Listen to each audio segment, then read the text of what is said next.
नमस्कार दोस्तों, एक बार फिर से आप सभी का हार्दिक अभिनंदन करती हूं अपने YouTube चैनल पर। तो दोस्तों, आज हम आपको सुनाने जा रहे हैं माघ मास महात्म्य का 14वां एवं 15 अध्याय।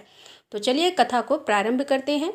कार्तिक वीर जी बोले कि हे प्रिय श्रेष्ठ, किस प्रकार एक वैश्य माघ स्नान के पुण्य से पापों से मुक्त होकर दूसरे के साथ स्वर्ग को गया, सो मुझसे कहिए। तब दत्तात्रेय जी कहने लगे कि जल स्वभाव से ही उज्ज्वल, निर्मल, शुद्ध, मलनाशक और पापों को धोने वाला है।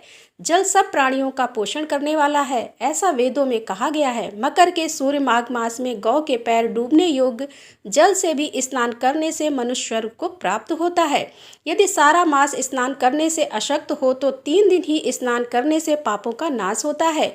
जो व्यक्ति थोड़ा ही दान करे वह भी धनी और दीर्घायु होता है। 5 दिन स्नान करने से चंद्रमा के सदृश शोभायान होता है। इसीलिए अपना सुख चाहने वालों को माघ से बाहर स्नान करना चाहिए।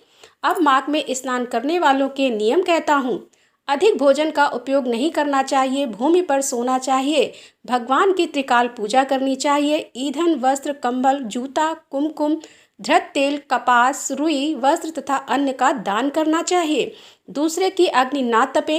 ब्राह्मणों को भोजन कराएं और उनको दक्षिणा दें तथा एकादशी के नियम से माघ स्नान का उद्यापन करें।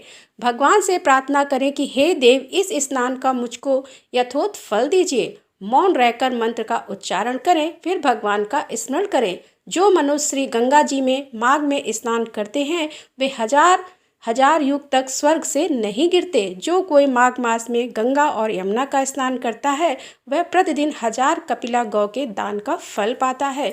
तो यहाँ पर हमारा 14वां अध्याय समाप्त होता है।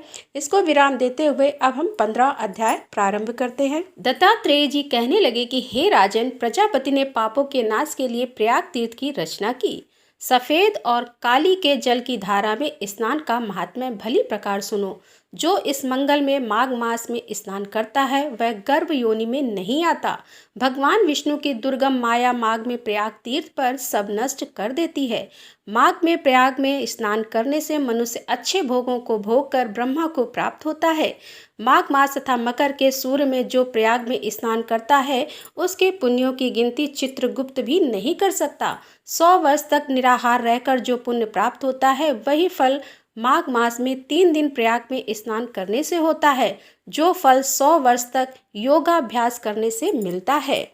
जैसे सर्प पुरानी केचुली को छोड़कर नया रूप ग्रहण कर लेता है, वैसे ही माघ मास में स्नान करने से मनुष्य पापों को छोड़कर स्वर्ग को प्राप्त होता है। परंतु गंगा यमुना के संगम में स्नान करने से हजारों गुना फल मिलता है। हे राजन, जिसको अमृत कहते हैं वह यह त्रिवेणी है।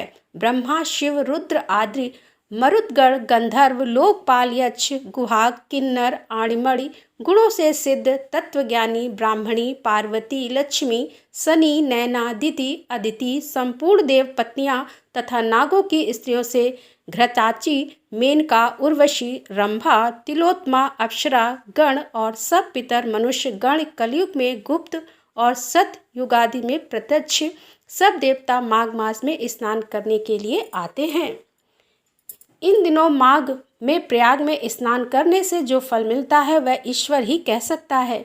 मनुष्य में कहने की शक्ति नहीं है। हजारों अश्वमेध यज्ञ करने से भी यह फल प्राप्त नहीं होता। पूर्व समय में कांचन मालिनी ने इस स्नान का फल राक्षस को दिया था और इससे वह पाप से मुक्त हो गया था। तो दोस्तों, यहाँ पर हमारा 15वां अध्याय समाप्त होता है। तो दोस्तों, मिलते हैं अगले वीडियो में अगली जानकारी के साथ। तब तक के लिए धन्यवाद। राधे राधे।